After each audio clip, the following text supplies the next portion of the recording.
আমরা যখন আমাদের এই যে এখানে মনিটরে স্ক্রিনে আসলাম, তাই না, এই ডিসপ্লের মধ্যে আসার পরে নিচে যে অংশটা এটাকে কি বলা হয়? টাস্ক বার, ঠিক আছে। আর এইখানে এই যে একটা কিসের মতো, ছাঁকনির মতো অংশ দেখা যায়, এটাকে কি বলা হয়? সার্চ বার, তাই না? আচ্ছা, এটা হচ্ছে উইন্ডো বা স্টার্ট বার, ঠিক আছে। এখান থেকে আমরা কি করতে পারি? এই যে পাওয়ারে দিয়ে এখানে এই সেটআপগুলো করতে পারি, তাই না? এখন বিষয় হচ্ছে আমার এইখানে যখন আমি টাস্ক বারে আসছি তখন দেখতেছি এখানে একটা ওয়ার্ড ফাইল আছে, এখানে কি আছে? এক্সেল আছে, ঠিক আছে। তারপরে এই জায়গার মধ্যে কি আছে? আমার কতগুলা ক্রোম, মানে আমি কতগুলা ক্রোম ব্রাউজারে এখানে কি করেছি? জয়েন করেছি। এখানে আমি 2টা ক্রোম ব্রাউজারে কি আছি? জয়েন আছি। কাজটাকে কি করার জন্য? আরো স্মুথলি করার জন্য আমরা কি করব? এখানে এসে এই যে ওয়ার্ড লিখলাম, লেখার পর আমি যদি মাউসের রাইট বাটন ক্লিক করি, কি করি?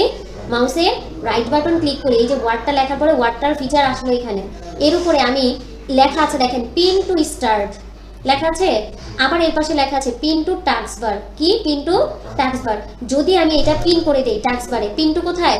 টাস্ক বার। এর যে কি আছে আইকনটা, এটা কিন্তু এখানে কি হয়ে গেছে? পিন হয়ে গেছে। আমি এগুলো যদি কেটে দেই, এই যে এই জিনিসগুলো কেটে দিই আগে যেগুলো ছিল, ঠিক আছে। দেখেন এই ওয়ার্ডটা কিন্তু আমরা পিন করার কারণে এখানে কি হয়ে গেছে? সেভ হয়ে গেছে। আর একটু ইজিলি বোঝার জন্য ধরেন আমি এখানে এসে সার্চ করলাম হচ্ছে পেইন্ট লেখে। কি লেখে স্যার? পেইন্ট। পেইন্ট লিখলাম। পেইন্ট দিয়ে কি করা যায়? যাবতীয় আমরা আঁকাও কি বা বিভিন্ন ধরনের কাজ করতে পারি, ঠিক আছে। পেইন্টের উপর আমি কি দিলাম? মাউসের রাইট বাটন ক্লিক করলাম। এখানে কিন্তু লেখা আসতেছে নিচে। কি লেখা আসতেছে বলেন তো? পিন টু টাস্ক বার। এখন যদি এটাকে আমি পিন টু টাস্ক বার দেই, দেখেন এই যে এটার আইকনটা কি? এই যে পেইন্টের পাশে একটা দেখা আছে না, এখানে তুলি রং এরকম দেওয়া আছে না? আপনি দেখেন তো এই যে নিচে এখানে পেইন্টটা চলে আসছে কিনা। এখন আমরা তো টাস্ক বারের ভেতরে রাখলাম। কোথায় রেখেছি বলেন তো? এগুলো টাস্ক বারে রেখেছি। এখন পিন যখন আমরা করতে চেয়েছিলাম, টাস্ক বারের পাশাপাশি আরেকটা জায়গায় পিন করা যায়, ঠিক আছে। এখন কোথায়? আমরা কিন্তু এই যে এই জায়গার মধ্যে, এটার নাম কি? Search bar. সার্চ বারে যখন এসে আবার ধরেন আমি ওয়ার্ড লিখে সার্চ দিচ্ছি, ওয়ার্ড লিখে যখন সার্চ দিলাম তখন এটার উপর মাউসের রাইট বাটন রাখলাম।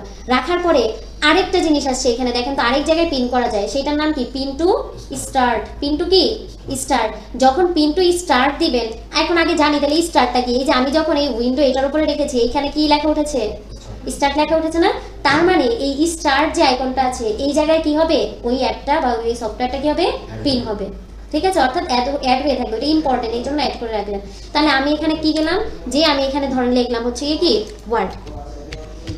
ওয়ার্ড লিখলাম, লিখে মাউসের রাইট বাটন ক্লিক করলাম এটার উপরে। দেন কি হলো? পিন টু কি চলে আসছে? স্টার্ট। এখন যদি পিন টু স্টার্ট দিই, তাহলে এখন আমি দেখি যে আসলে হয়েছেটা কি। যখন আপনি স্টার্টের উপর রাইট বাটন রাখলেন বা স্টার্টের উপর ক্লিক করলেন, তখন দেখেন এই যে ওয়ার্ডটা এখানে চলে আসছে। এটারে পিন করছেন না?